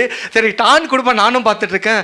ஒரு நாளெல்லாம் சொல்கிறான், இந்த நாள் 6 மணி ஆயிடுச்சுன்றான், இந்த நாளுக்கு நான் தரமாட்டேன்றான். ஆனால் வாங்கும் போது இந்த நாளுன்னு பார்க்கல, அந்த நாளுன்னு பார்க்கல, எல்லாமே வாங்கிட்டான். ஆனால் அது வாங்குற வரைக்கும் கடன் வாங்கிட்ட அப்புறமா அதை கொடுக்கறதுக்கு அழிய வைப்பாங்க பாருங்க. ஐயோ, நீங்கள் யாருன்னா கொடுத்து பார்த்துருக்கீங்களா? லோன்னு அழிய விட்டுருவாங்க. அதனால கொடுக்காதீங்க, ஷூரிட்டி போடாதீங்க. இது எல்லாமே உங்களை ஆபத்துக்குள்ள கொண்டு போய் வசனம் போட்டிருக்கு. நீ ஷூரிட்டி போடாத, உனக்குள்ள உன்னோடு இதை நீ இழந்துருவன்னு போட்டிருக்கு. அப்போ கடன் வாங்காது இருக்கும்படியாக நீங்க ஞானத்தை வளர்த்து கொண்டா கண்டிப்பாக கர்த்தர் கொடுப்பார். அப்போ அடுத்தது என்ன? போரம் ஆயிடுச்சா? போரம் வாங்காத அடிமை. அடுத்தது ரோமன்ஸ் 13:8 படிக்க ஆரம்பிக்கலாம். ஒருவரிடத்தில் ஒருவர் அன்பு கூறுகிற கடனே அல்லாமல் மற்றொன்றிலும் ஒருவனுக்கும் கடன் படாதிருங்கள். இன்னைக்கு அன்பு தான் கூறல, ஆனா எல்லாத்திலும் கடன் உண்டு. எங்கன்னா வாங்கி வச்சுட்டு இருப்போம், கொஞ்சம் கொடுங்களே. அந்த பையனுக்கு சம்பளம் வரும், ஆனா மாசம் யாருக்குன்னா ஃபோன் பண்ணாம இருக்க முடியாது. எல்லாருக்கும் ஃபோன் பண்ணி எனக்கு இவ்வளவு எமர்ஜென்சியே இருக்காது, போய் இவர் சீட்டு கட்டணுமா, அதுக்கு வேற இடத்துல இருந்து வாங்கி அவர் சீட் ரொட்டேட் பண்ணுவார். அடுத்தது அவன் கொடுத்துட்ட அப்புறம் அவன் கெஞ்ச நான் இதெல்லாம் பார்த்துன்னு இருப்பேன். அவனை கெஞ்ச விட்டுட்டு இன்னொருத்த கிட்ட ரொட்டேட் பண்ணுறது. இந்த ஸ்கூல் ஃப்ரெண்ட்ஸ்லாம் ஆச்சா கொடுத்துருவாங்க. இந்த மாதிரியெல்லாம் சிக்கி கொள்ளுவாங்களாம். அப்போ நம்ம யார்கிட்ட கடனை கூடாது. அப்போ இஎம்ஐ எல்லாம் இருக்குன்னா சீக்கிரமா முடிச்சிடணும், ஃபுல் பேமெண்ட் பண்ணிடணும். இன்னும் இருக்க 10 மாசம் உங்களை ஏழ்மைக்குள்ள தள்ளிடும். நீ எப்போ நிதானப்படுத்துகிறாயோ, நான் கடன் இப்ப எல்லாம் அடுத்த மாசம் கொடுத்துக்கலாம், அடுத்த வருஷம் கொடுத்துக்கலாம், அது எல்லாமே உங்களை ஏழ்மை ஆக்கிடும். நீங்க பரலோகத்தை திட்டத்தின்படி நடக்கல, நீங்க உலகம் கட்டி வைத்திருக்கு, நீங்க அடிமைத்தனத்துல இருப்பீங்க. இன்னொரு பெர்சன்டேஜ் போட்டு 70% மக்களுக்கு வந்து 3 மாசத்துக்கு தேவையான பொருட்கள் இல்லையா, அப்படின்னா காசு இல்லையா. திடீர்னு வேலை போயிடுதுன்னா 3 மாசம் செலவு பண்ண காசு கூட இல்லைன்ட்டு ஸ்டாட்டிஸ்டிக்ஸ் சொல்லுது. அப்படின்னா மிடில் கிளாஸ் ஃபேமிலிஸ் நம்ம எதில் இருக்கோம், நம்மள ஹையர் கிளாஸ்ல. அப்படி ஒரு ஏழ்மையான நிலைமைக்குள்ள தள்ளப்பட்டுடுவோம். எதுவுமே ஓவ் பண்ணாதீங்க. ஒரு வேளை ஏதாவது நீங்க வந்து கொடுக்கணும்னு இருந்துச்சுன்னா திருப்பியை கொடுத்துருங்க. யாரா இருந்தாலும் சரி, உங்க உறவுகளாக இருந்தாலும் சரி, சீக்கிரத்தில் நீங்க உண்மையாகவே உங்க கையின் பிரயாசம் ஆசீர்வதிக்கப்படணும்னா நீங்க ஒரு முயற்சி எடுக்கணும். இப்போ இந்த 5 பண்ணவன் இன்னொரு 5 இப்படி முயற்சி எடுத்திருக்கிறாரு. இந்த ஓட்டையில போட்டவர் இல்லை, மண்ணுல புதைச்சி வச்சது யாருன்னா ஒருத்தர். அந்த ஒரு காசு நீங்க அநேக காரியத்தில் எப்படியே புதைச்சிட்டே இருந்தீங்கன்னா உங்க விட்டு போயிடும். நீங்க நினைக்காதீங்க அது இருக்காதுன்னு சொல்லிட்டு திடீர்னு பஞ்ச நாட்கள் தள்ளப்பட்டோம், திடீர்னு அப்படி ஆயிடும். திடீர்னு மெடிக்கல் எமர்ஜென்சி எதுவுமே இருக்காது, தத்தளிக்கிற சூழ்நிலையில தள்ளப்பட்டுருவோம். புரியுதா? அவ பணத்தை மேனேஜ் பண்ண கத்துக்கொள்ளுங்க. யாருக்கெல்லாம் கொடுக்கணுமோ இந்த வருஷத்துக்குள்ள நான் கொடுத்துருவேன், பண்ணிடணும். இஎம்ஐ எல்லாம் நம்ம இந்த வருஷத்துக்குள்ள நான் பண்ணிடணும், இதெல்லாம் கட் பண்ணுங்க. இஎம்ஐ வாங்கி பண்ணி தான் கர்த்தர் நடத்துவாரா? இப்ப சொல்லுங்க, நீங்க பண்ணுவாங்களா? கர்த்தர் அப்படி பண்ணுவாரா? கொடுக்க மாட்டாரா? முன்னாடி கொடுக்க மாட்டாரா? கண்டிப்பாக கொடுப்பார், கண்டிப்பாக கொடுப்பார். ஆனா சேர்த்து வைக்கல, எங்கேயோ ஓட்டப்பை, இந்த ஒரு காசை ஓட்டையில போட்ட மாதிரி அநேகர் நம்ம என்ன பண்றோம்னா புதைச்சி வச்சுடுவோம். கர்த்தர் ஒரு நாள் வந்து கணக்கு கேட்பாரு. இன்னொரு கூட்டம் இருக்கும், நான் தான் தசம்பாகம் கொடுத்துட்டேனே, நான் தான் காணிக்கை கொடுத்துட்டேனே, தசமா கொடுத்துட்டேன், 90% எந்த நான் எவ்வளவு வேணா ஜாலி பண்ணலாம். ஆனா இங்க போட்டிருக்கு, இப்ப அந்த ஒரு காசை வாங்கினால, அந்த ஒரு காசை வாங்கினவர் திருப்பியும் கொடுக்கும்போது அது யாருடைய காசு? நீங்க சொல்லுங்க சீக்கிரம், யாருடைய காசு? சத்தமா பக்கத்துல தட்டுங்க, பட் பட்டு ஆர்டர் பார்லிமெண்ட் தட்டு, தட்டுங்க தட்டுங்க, சீக்கிரம் சீக்கிரம் சீக்கிரம் சீக்கிரம் சீக்கிரம். ஐயா முத்து என்ன பண்றீங்க? நீங்க ஏதோ தூங்கையா தூங்குற மாதிரி இருக்கு. பட்டு சரி, எங்க விட்டேன்? இஎம்ஐ ஆயிடுச்சு. வேற எங்க போட்டேன்? எங்க விட்டேன்? எங்க விட்டேன்? என்னது யாரு காசா? ஒரு டேலண்ட் புதைச்சி வச்சிருக்காராம். அதே போல நீங்க ஒருவேளை டைட்ஸ் கொடுத்துடலாம், தசமாங்க கொடுத்துடலாம், ஆனா உங்க வாழ்க்கை ஓட்டியா இருக்கும். அது உங்களுக்கு பெலனே இருக்காது, ஆசீர்வாதமே இருக்காது. நான் தசமாங்க கொடுக்குறேன், நான் காணிக்கை கொடுக்குறேன், எதுவுமே நடக்க மாட்டேன். ஓட்ட பாக்கெட் எங்கேயும் இருக்குது, அதை அடைக்கணுமா அடைக்கக்கூடாதா? கர்த்தருடைய காசு கர்த்தர். உண்மையாக சொல்லட்டுமா, 10% அது அவருடைய காசு. நம்ம ஏதோ அவருக்கு ஏதோ கடன் கொடுக்குற மாதிரி அப்படியே ஆண்டவரே எப்படி குத்தமத்தி அவனுக்கு 10%, அது அவருடைய காசு. 90% இருக்கு, இன்னும் 90% அதுல கர்த்தருக்கு எடுத்துக்கிறோம். அதுதான் சாக்ரிஃபிஷியலான ஆஃபரிங். அவருக்குரியதே நம்ம இன்னும் திருடுகிறோம். கரெக்டா? அதுல தான் திருட்டு பண்ணிட்டு இருக்கோம். அதுக்கே அந்த கணக்கு இருக்கு. எங்க இருக்கு உங்க ஓட்டைகள்? இன்னைக்கு அடைங்க. இன்னைக்கு வந்து டெலிவரன்ஸ் ஹீலிங்காக வந்திருக்கலாம், இல்ல ஃபைனான்சியல் பிரேக் த்ரூக்காக வந்திருக்கலாம். உங்க ஓட்டைகளை நீங்க அடைக்கணும். அது எங்க இருக்கு? உங்க குடும்பத்துல யார் அந்த ஓட்டையை வர வைத்து கொண்டு இருக்கிறாங்க? இதெல்லாம் நீ பார்க்கணும். எப்படி அன்வான்ட் ஷாப்பிங் வந்துட்டு இருக்கு, எப்படி அன்வான்டான துணி வந்துட்டு இருக்கு. ஒருவேளை உங்க வீட்டுல 20 நாளைக்கு 20 துணியை விட்டுட்டு, சில ஒரு உதாரணம் சொல்லிட்டேன், என் ஆஃபீஸில் ஒரு பையன் இருந்தான், வருவான் பாருங்க, டிப்டாப்பாக வருவான். அப்படியே அவனை பார்த்தாக்கா நம்ம சுந்தர்லாம் ஒன்றுமே இல்லை, அவ்வளோ அழகாக கச்சிதமாக ஃபார்மல்ஸ் எல்லாம் உள்ளே போட்டுட்டு டீசெண்டாக வருவார். Hi bro, how are you, அப்படின்றனால பணக்கார பையன்டா. நாளைக்கு இன்னொரு கலரு நான் பார்ப்பேன். அப்படியே நான் பார்த்தா எங்களுக்கு ரிலேஷன் கொடுத்த துணியெல்லாம் போட்டுட்டு வரேன், அவன் அப்படியே ராயலாக இருப்பார். அடுத்த நாள் வேற துணி. ஒரு நாள் வந்துட்டு ஒரு மெசேஜ் வருது. என்னன்னாக்கா, என்ன மெசேஜ்னா, ஸோ ஃபேமிலியில் எமர்ஜென்சி, இவங்களுக்கு காசு கலெக்ட் பண்ணிட்டு இருக்கோம், நீங்கள் ஃபண்ட்ஸ் ரிலீஸ் பண்ணுறீங்கன்னா ஹெல்ப் பண்ணுங்கன்ட்டு மெசேஜ் வந்துச்சு. நான் அந்த பையனை பார்த்து கேட்டேன், என்ன எமர்ஜென்சி அப்படின்னா, அவன் சொல்கிறான் பேங்க் பேலன்ஸ் ஒன்றுமே இல்லையா. இன்னைக்கு ஏழ்மையாக வளர்ந்த பிள்ளைகள் உண்மையாக ஏழ்மையான பேக்ரவுண்ட்லேருந்து வந்திருக்கான். சில வாட்டி நமக்கு என்ன நடந்துருமா, நம்மளை யாரும் சீப்பாக நினச்சிடக்கூடாது. டிக்னிட்டி ரைட்டு தான், டீசெண்டாக ட்ரெஸ் போடணும் ரைட்டு தான். 20 நாளைக்கு 20 துணி ஓகே, ஆனால் இந்த மாதம் 20 துணி போட்டு தான் அடுத்த வாரம் அவங்க போடாதபடிக்கு பார்த்துக்கொள்ள பார்க்குறீங்க பாருமா, அதுதான் விக்கிரகம். புரியுதா? இப்படிதான் பணம் வேஸ்ட் ஆகும். திடீர்னு மெடிக்கல் எமர்ஜென்சி வந்தவுடனே மற்றவங்களை கேட்குற ஒரு நிலைமை ஆயிடுச்சு. அப்போ நீங்கள் எந்த காரியத்தில் உங்களை கர்த்தர் உயர்த்திருந்தாலும் அந்த பணத்தை டிசிப்ளின் பண்ண கற்றுக்குங்க. அப்படியே லபோ திபோன்னு ஆடக்கூடாது. வர்றதை வந்து கச்சிதமாக சேவ் பண்ணுறத பாருங்கள். சேவிங் ஆயிடுச்சா சொல்லி சாரி பாரோ பண்ணாதீங்கன்ட்டு ஒரு வசனம் சொல்லியாச்சு. அடுத்தது சேவிங். 4வது காரியம், சேவ் பண்ணதுக்கு சொல்லி கொடுங்க உங்க பிள்ளைகளுக்கு. நீதிமொழிகள் 30:24-25 சீக்கிரமா படிக்கணும். ப்ராவர்ப்ஸ் 30:24-25. அற்பமான ஜந்துவாய் இருந்தும் கோடை காலத்திலே தங்கள் ஆகாரத்தை சம்பாதிக்கிற எறும்பும். எறும்பு கிட்ட இருந்து கத்துக்கணும் போடுறோம். இது கேள்விப்பட்டிருக்கேன். எறும்பு சீசருக்கு முன்னாடியே வந்து சேர்த்து வச்சுக்கும். அதை கிட்ட இருந்து கத்துக்க சொல்றாங்க. அது கிட்ட இருந்து கத்துக்கணும். அதுகிட்ட எவ்வளவு அறிவு இருக்கு பாத்தீங்களா? கத்துக்குங்க, சேவ் பண்ணுங்க. பேங்க் பேலன்ஸ் ஆக இருக்கட்டும், எதுனா ஒன்று பண்ணுங்க. கல்யாணம் எதனா ஒன்று நீங்கள் பண்ணணும், சேவ் பண்ணணும். எதுவுமே இல்லாமல் அதில் ஒரு வசனம் போட்டிருக்கோம், இந்த ஒரு டேலண்ட் கொடுத்தேன், நீ பேங்க்கில் போட்டிருந்த பேங்கருக்கு கொடுத்தனா வட்டினா வந்திருக்கோம், நான் வந்து வட்டினா கலெக்ட் பண்ணியிருப்பேன் எஜமான் சொல்லியிருப்பார். அப்போ அட்லீஸ்ட் பேங்க்கில் இருந்தாலும் ஏதாவது ஒரு இன்ட்ரெஸ்ட்னா வரும். இன்னைக்கு நிறைய பேர் பொருளில் இன்வெஸ்ட் பண்ணிட்டு இருக்கோம். லேப்டாப், ஆண்ட்ராய்டு மொபைல், இன்னும் என்ன இருக்கு, நிறைய காரியங்கள். அதை பார்க்கறதெல்லாம் நமக்கு லேட்டஸ்ட் ஃபோன். இது எல்லாமே உங்களை பஞ்ச சூழல் கண்டிப்பா தள்ளிடும். எமர்ஜென்சி காலத்துல தத்தளிச்சு விடுவோம். சேவ் பண்ணுங்க. அடுத்தது நீதிமொழிகள் 21:20 படிக்க ஆரம்பிக்கலாம். வேண்டிய திரவியமும் எண்ணெயும் ஞானவானுடைய வாசஸ்தலத்தில் உண்டு, மூடனோ அதை செலவழித்து போடுகிறான். அப்ப ஸ்பெண்ட் பண்றவன் எல்லாத்தையும் செலவழிக்கிறவன் யாரு? இப்போ நீங்க சொல்லுங்க. பர்த்டே பார்ட்டி பண்ணவங்க, கல்யாணத்தில் இப்படி ஆகணுமா பெரிய பெரிய டிவிலாம் போட்டு பண்ணவங்க, மற்றவங்க மூஞ்சி தரமா டிவியில்.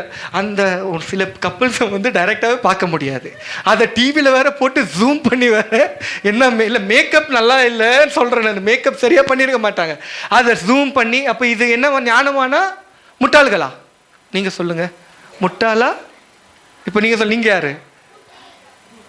என்ன அண்ணன், நான் ஒத்துக்கிறேன் முட்டாள்னா. அடி முட்டாள். சத்தமா சொல்லுப்பா, சந்தோஷமா இருக்கு எனக்கு. சரி, அடி முட்டாள்கள் அப்படிதான் போட்டிருக்கு. யார் எல்லாத்தையும் செலவழிக்கிறாங்களோ அது ஷோக்கி காட்டுறதுக்கெல்லாம் அடி முட்டாள்கள் வசனம் போட்டிருக்கு. அடுத்தது இன்னொரு வசனத்தை படிக்கலாம். நீதிமொழிகள் 27:12.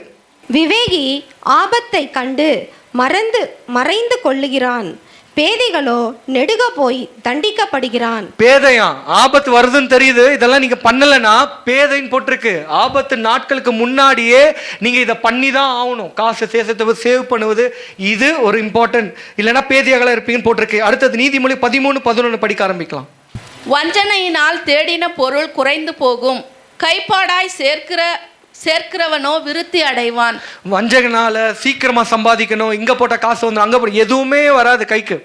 கொஞ்சம் கொஞ்சமாக சேர்த்து வைக்கும் போது தான் ஆஸ்தி சேர்த்து பட முடியுமா. அப்படியே சேர்த்து வைக்க முடியும். 1000 ரூபாய், இன்னைக்கு நிறைய பந்தாயிடுச்சு நமக்கு.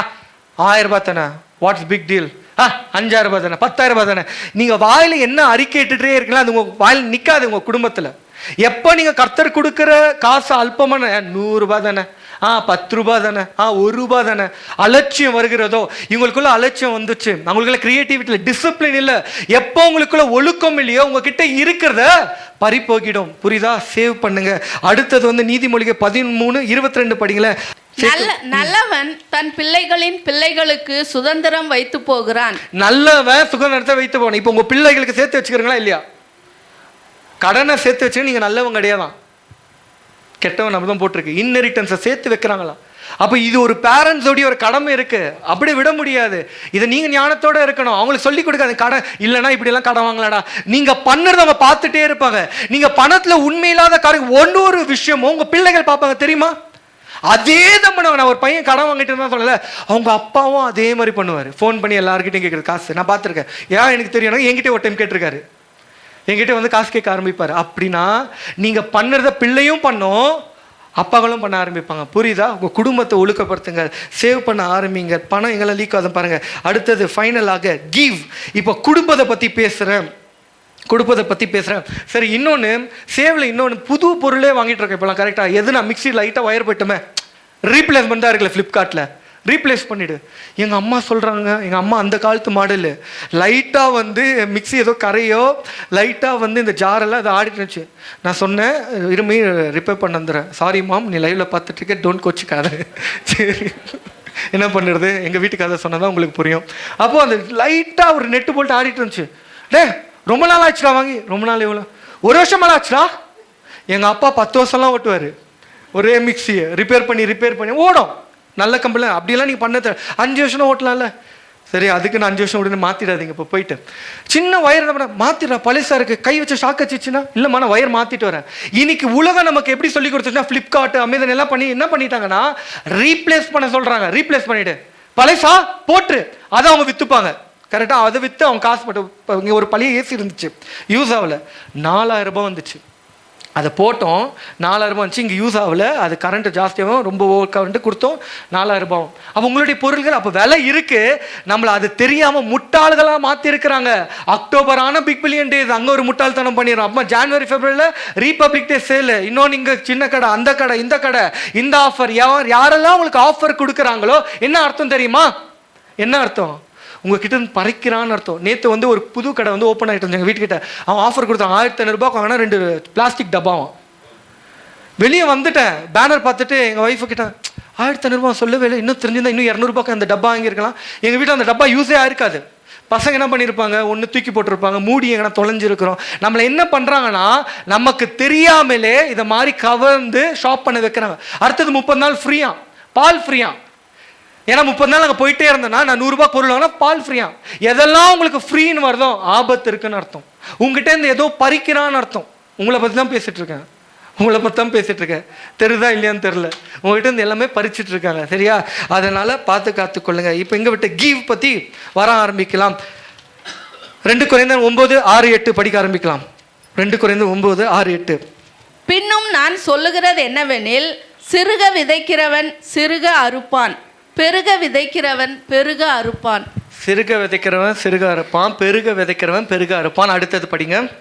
அவனவன் விசனையுமாயும் அல்ல, கட்டாயமாயும் அல்ல, தன் மனதில் நியமித்தபடியே கொடுக்க கடவன். இப்போ கீவிங்கை பத்தி, கொடுப்பதை பத்தி பேசிட்டு இருக்கேன். இதுதான் கஷ்டமான காரியம். ஓகேவா? கொடுக்கறத பத்தி நம்ம பேசிட்டோம்னா, இல்லை யாரு பேசினாலும் நம்ம கஷ்டமா இருக்கும். கொடுங்களே, இப்போ யாரும் உங்கள் பக்கத்தில் இருந்து கொடுங்களேன்னு சொன்னால் உங்களுக்கு அப்படியே என்னடா என்ன பார்த்து கேட்டாங்க, என்னை பார்த்து இப்படியாப்பட்ட வார்த்தை கேட்டாங்களே, நானே இல்லாதக்கிறேன், என்னை பார்த்து கேட்டாங்களே. ஆனால் கர்த்தர் சொல்கிறாரு, வருத்தமாக இல்லை, வசனமாக இல்லை, சந்தோஷத்தோடு கொடுங்கள். ஏன் அநேக காரியங்கள் ஆசீர்வதிக்கப்படலைன்னா, அநேக வாட்டி நம்ம முறுமுறுக்க ஆரம்பிச்சிடுவோம். கொடுக்கணுமா? இப்போ இன்றைக்கி காணிக்கை போட்டிருப்பீங்க டப்பாவில். நீங்கள் இந்த வாரத்துக்கு வர்றதுக்கு முன்னாடி அதை சந்தோஷமாக நீங்கள் எடுத்து வச்சுருக்கணும். நான் ஆலயத்துக்கு போகிறேன், நான் காணிக்கை கொடுக்க போகிறேன். அந்த பாஸ்டரா, இல்லை என்ன திட்டல, யாரையும் திட்டிங்க வச்சுப்போம், அந்த பாஸ்டரா பார்த்தியா என்ன மூஞ்சி சொல்லலாம், சுமார் மூஞ்சி, அந்த மூஞ்சிக்கெல்லாம் எதுக்கு அங்கே சர்ச்சில் காசு போடணும் அப்படின்னு நீங்கள் நினச்சிக்கிட்டு முறுமுறுத்துனே 100 போட மாட்டேங்க வச்சுப்போம். 10 ரூபான்னு 10 வாரமாக போட்டிங்கன்னா என்ன நடக்கும்? உங்களுக்கு அந்த சிறுக விதை வளரக்கூட வளராது. ஏன்னா நீங்கள் சந்தோஷமாக போடல, கஷ்டமாக போட்டுட்ருக்கேன். ஒரு வாட்டி வந்து நான் ஒரு சபையில் இருந்தேன். அப்போ வந்து அந்த இடத்துல நான் கொடுத்துருந்தேன், இந்த டைப்ஸ் எல்லாம் கொடுத்துட்டே இருப்பேன்.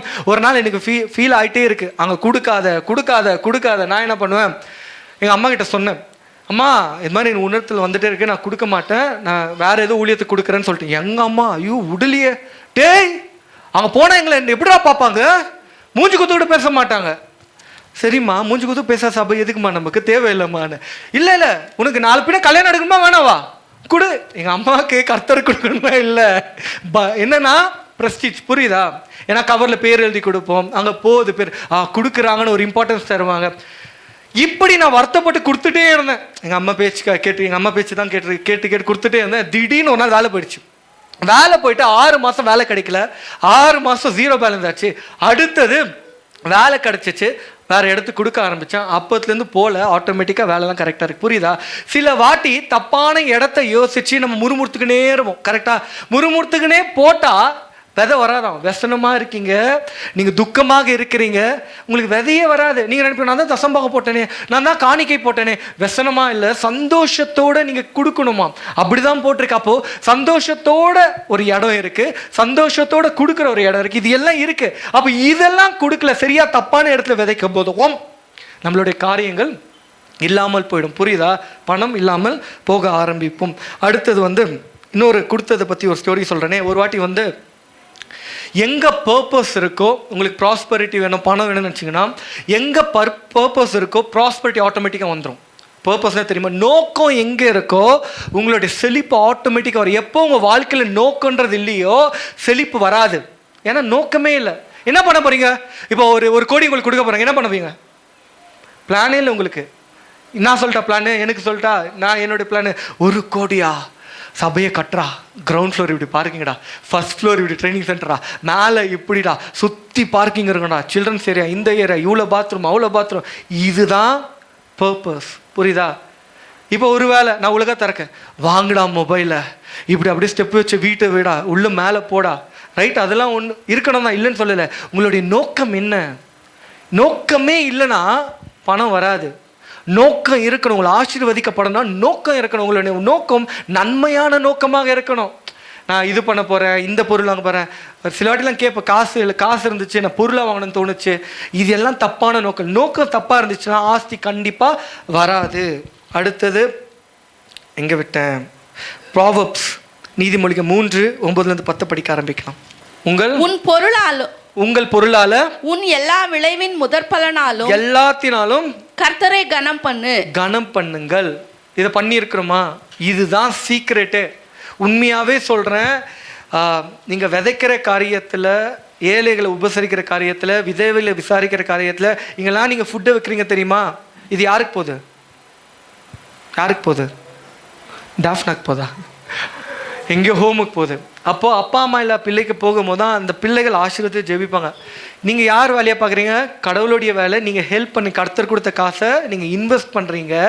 அதுக்கு தகுந்த பலனை நீங்கள் கர்த்தருக்கு இதுதான் கடன் கொடுத்த மாதிரி, இதுதான் ஆஃபரிங்கு. கர்த்தருக்கே கடன் கொடுத்தீங்க, அப்புறம் சும்மா இருப்பாரா?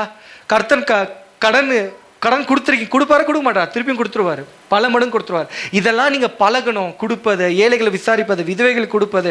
எனக்கே இல்லை. ஒரு உதாரணத்துக்கு சொல்கிறேன். ஒரு ஆத்மா வந்து என்கிட்ட பேசிகிட்டு இருந்தாங்க ஒரு நாள். இதை வந்து நான் உங்களை வந்து உங்கள் மைண்டை பிரெயின் வாஷ் பண்ணி சபைக்கு கொடுக்கத்தும் வெளியே கொடுக்கத்தும் சொல்ல இருக்கிற நன்மையை சொல்ல ஆரம்பிக்கிறேன். முதல்ல வந்து இந்த ஊழியம் ஆரம்பிக்கிறதுக்கு முன்னாடி எங்களுக்கு நோக்கம் இருந்துச்சு என்ன பண்ணணுன்ட்டு. அப்போ ஒரு ஆத்மா வந்து பெரிய ஒரு காணிக்கையை வந்து கொடுத்துட்டு போயிட்டாங்க. அதெல்லாம் இருந்தனால தான் இந்த சர்ச் செட்டப் ஆச்சு. புரியுதா? அப்போ நோக்கம் இருந்தால் யார்கிட்ட போய் கெஞ்சில பிச்சை கேட்கல, ஐயோ நாங்கள் சபை ஸ்டார்ட் பண்ண போகிறோம், ஸ்பிரிச்சுவல் சென்டர் எதுவும் கேட்கல.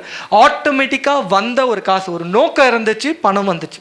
ரெண்டாவது, ஒரு ஆத்மா வந்து இந்த சபையில் வந்து அவங்க வெளியே சபை வந்துட்டு கேட்டாங்க என்ன வேணும்னு கேட்டாங்க. நான் வில்லாட்டா ஒரு 2 வருஷத்துக்கு முன்னாடி நினைக்கிறேன் கேமரா வேணும் அப்படின்னு சொல்லி வில்லாட்டா சொன்னேன். ஏன்னா நான் சும்மா கலாய்க்கத்தான் சொன்னேன், கேமரா வேணும் வாங்கி தரீங்களா அப்படின்னு.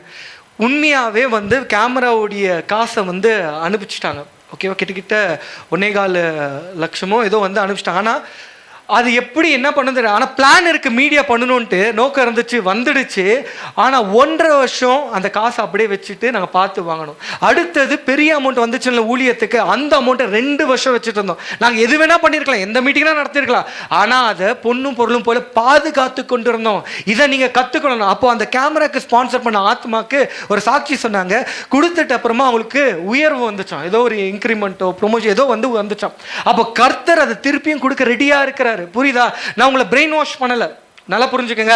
நீ கொடுத்தா இப்படி வந்துடும் அப்படி வந்துடும். இதுக்கு முன்னாடி காரியத்தெல்லாம் நீங்க பண்ணணும், ஏர்ன் பண்ணணும், சேவ் பண்ணணும், கடன் வாங்கக்கூடாது, டிசிப்ளினா வாழணும். அப்போ இது ஒர்க் அவுட் ஆக ஆரம்பிக்கும். கர்த்தர் ஏதோ வந்து பேங்க் நடத்திட்டு போட்டா கொடுத்துருவார், வட்டியோட கொடுப்பாரு. நீங்க இதெல்லாம் நீங்க மாத்திக்கொள்ளணும். 4 காரியம் முடிச்சுட்டேன்னா 5 காரியம் முடிச்சிருக்கேன்னு நினைக்கிறேன். திருப்பியும் ரிவர்ஸ் பண்ணிடலாமா? சரி, ரிவைஸ் பண்ணிடலாமா? சொல்லுங்களேன், என்னென்ன முதல் காரியம்? என்ன சீக்கிரம்? முதல் காரியம் லோனா? நான் இல்லை, எனக்கு அதே கேட்டுக்கொண்டே இருக்கு. லோன். சில கேஸுங்கெல்லாம் வந்து 3 இருந்துச்சு, லோனு 1 ஆக்கிட்டேன். அதில் ஒரு பெருமை வேற. உண்மையாக சொல்லுங்க, 3 லோனா, அது 1 மாற்றிட்டா ஒரு பெருமை வேற. பைத்தியக்காரத்தனம். வட்டி எப்படி போகுதுலாம் பார்க்க மாட்டாங்க. ஒரு ஃபஸ்ட்டு ஏதாவது லோன் வாங்குறீங்கன்னா வட்டி எவ்வளோ, மாதம் எவ்வளோ போகுது, கிரெடிட் கார்டுனா யார் என்ன பண்ணுறீங்களா, என்ன சூசனீங்களே, பாம்புக்கு வந்துச்சா, சரி என்ன பர்ஃப்யூம் போல், வட்டி எவ்வளோ வாங்குறீங்க, டிஸ்டர்ப் பண்ணிகிட்டே இருக்கீங்க பாஸ், வட்டி எவ்வளோ, அதான் நீங்கள் கால்குலேட் பண்ணணும். கண்ட இடத்துல சைன் போடக்கூடாது, சரியா? அடுத்தது என்ன, ஏர்ன் பண்ணணும். அடுத்தது ஸ்பெண்ட் பண்ணணும். நீங்கள் அது பண்ணித்தாக்குறீங்க எனக்கு தெரியும், சரியா? நிறைய பேருக்கு தெரியாமல் பண்ணுவீங்க. பாஸ்டேக் சொல்லிடாத ஐயா, அவருக்குலாம் சொல்லிடாது. அது என்னது சென்னை லாங்குவேஜ், பெங்களூரில் சொல்லிடாத சொல்லிட்டேன்னு வச்சுக்கோ. என்ன சொல்லுவாங்க பெங்களூரில் எப்படி சொல்லுவாங்க? சொல்லிட்டு போறாடி, சொல்லிட்டான்னு வச்சுக்கோ, பிரசங்கத்தை கிளின்னு கிழிச்சிட்டு வர்றீ வானாஜி சொல்லியிருப்பீங்க தானே? கண்டிப்பாக சொல்லியிருப்பீங்க. நம்ம சபையில் வெளியே சபை சொன்னேன், பண்ணிட்டே ஒரு நாள் ஃபியூஸ் பிடுங்கின மாதிரி அது ஒன்றும் போயிடும். அப்புறம் இங்கே தான் வருவீங்க ஜபத்துக்கு, அப்போ கை வச்சு திரும்பி ஜபம் பண்ணுறேன், சரியா? அடுத்தது ஸ்பெண்ட் ஆகிடுச்சு. கடன் வாங்காதீங்க. ஃபீஸ்னா சேர்த்து வைங்க, அந்த வருஷத்துக்கு தகுந்த ஃபீஸை சேர்த்து வைங்க. உங்களுக்கு தகுந்த விரலுக்கு வீக்கம் இருக்கிற உங்கள் ஸ்கூலுக்கு எது தேவையாக இருக்கோ அந்த ஸ்கூலில் சேருங்க. இப்படி படித்தா அப்படி ஒன்றும் ஆகாதுங்க, ஓகேவா? இருந்தால் கட்டுங்க, அப்புறமா கேளுங்க, டிஸ்கவுண்ட் ஏதாவது தரீங்க. நீங்கள் கேட்குறது தப்பே கிடையாது, ஓகேவா? ஒரு உதாரணத்துக்கு என் பையனுக்கு நான் ஸ்கூல் ஃபீஸ் போயிருந்தேன். 75,000 ரூபாய் நாங்கள் அட்வான்ஸ் அட்மிஷனு. 50,000 ரூபாய்க்கு நான் சர்ச் லெட்டர் எடுத்துன்னு போயிட்டு, நான் இந்த மாதிரி சபை இருக்குங்க, இந்த மாதிரி கிறிஸ்துவங்க சொல்லிட்டு லெட்டர்லாம் கொடுத்துட்டு, அந்த 25,000 ரூபாய் கம்மி பண்ண வந்து அதை வேவ் ஆஃப் பண்ணதுக்கு போயிட்டு 2 வாட்டி இதை போய்ட்டு. அப்போ நான் யோசித்தேன், இது பண்ணணுமான்ட்டு. நீ பண்ணது நல்லதான், பண்ணுறது ரொம்ப நல்லது. ஏன்னா நீதிமான்கள் தன் பிள்ளைகளை சேர்த்து தான் வைக்கணுமா, கரெக்டாக? நான் கஞ்சே இல்லை, ஆனால் நீங்கள் கேட்கலாம். இப்போ ஒரு புடவை வாங்குறீங்க, கொஞ்சம் கம்மி, என்ன பாஸ் என்ன டிஸ்கவுண்ட் இருக்கா, கேட்குறோமா இல்லையா? ஒரு ஃபர்னிச்சர் ஷாப் வரும், கேட்குறீங்களா இல்லையா? நீ கேட்பது தப்பே கிடையாது. கேட்குறதுனால ஏதோ ஐயோ நான் எப்படி கேட்பேன், என் பந்தா இப்படி இன்றைக்கி நிறைய ஏழ்மையிலேருந்து வந்துட்டாங்கன்னு வச்சுக்கேன், அப்படியே பணத்தை அப்படியே வீசுவாங்க. எங்கே இருந்தாலும் ஸ்டைட் வாட் பிக் டீல், ஸ்கேனர் காட்டு. இன்றைக்கி ஸ்கேன் பண்ணுறது ஒரு சந்தோஷமாக தான் நமக்குலாம். 10,000 ரூபா ஷாப்பிங் வச்சு அதை அப்படியே தில்லா அப்படி பண்ணிவிட்டு டைங் அது ஒரு சைன் வந்தோடனே அப்படியே நம்ம ஜாலியாகிடும். இது எல்லாமே நம்ம கிட்டேருந்து போயிட்டே இருக்குது. பண்ணலாம். காசாக இருந்துச்சுன்னா விலை தெரிஞ்சிருக்கோம், விலை மதிப்பு தெரிஞ்சிருக்கோம். ஐயோ 10 நோட்டு போயிடுச்சுடா, ஐயோ 20 நோட்டா, இவ்வளோ கொடுக்குறோமேடா, இவ்வளோ கட்டு காசு போயிடுச்சுடா. இது நம்பர் தானே, நம்ம மதிப்பே தர மாட்டான். ஒன்றும் இல்லை. அதே மாதிரி கர்த்தர் நினச்சிட்டாருன்னா அந்த ஒன்றும் நம்மக்கிட்டேருந்து போயிடும், ஓகேவா? சேவ் பண்ணிவிடுங்க. அடுத்தது சீக்கிரம் பாரோ பண்ணாதீங்க. சேவ். நாலாவது என்ன? சத்தமா சொல்லுங்க. சேர்த்து வைக்கணும். சேர்த்து வைக்கணும். வைப்பீங்களா வைக்க மாட்டீங்களா? வைப்பீங்களா வைக்க மாட்டீங்களா? வைங்க. அடுத்தது கிவ். யாருக்கு கொடுக்கணும்? யாருக்கு கொடுக்கணும்? ஐயா நீங்கள் ரொம்ப ஊழியக்காரர்களை சபைகளை தாங்கலாம், ஏழைகளை தாங்கலாம், ஹோம்ஸ்களை தாங்கலாம், மிஷினரிகளை தாங்கலாம், அனாதைகளை தாங்கலாம், விதவைகள் இருக்காங்க, இன்னும் எத்தனை பேர் கை கால் இல்லாமல் இருக்காங்க. நிறைய வாய்ப்புகள் உண்டு. நிறைய பேர் படிக்க முடியாமல் ஃபீஸ் கட்ட முடியாமல் இருக்காங்க. எல்லாருக்குமே தாங்கலாம். புரியுதா? அப்போ கொடுக்க நீங்கள் பழகணும். இந்த 5 காரியத்தை நீங்கள் பண்ணீங்கன்னா கண்டிப்பாக சொல்கிறேன், ப்ராஸ்பரிட்டிக்காக நீங்கள் ஜெபிக்க தேவையில்லை. கர்த்தருக்கு ஞானத்தை கேளுங்க. இதை நான் மேனேஜ் பண்ணணும் ஆண்டவரே, இது என்ன ஞானம் இல்லாத இருக்கேன். அதனால தான் அநேக குடும்பங்கள் விடுதலை இல்லாமல் இருக்காங்க.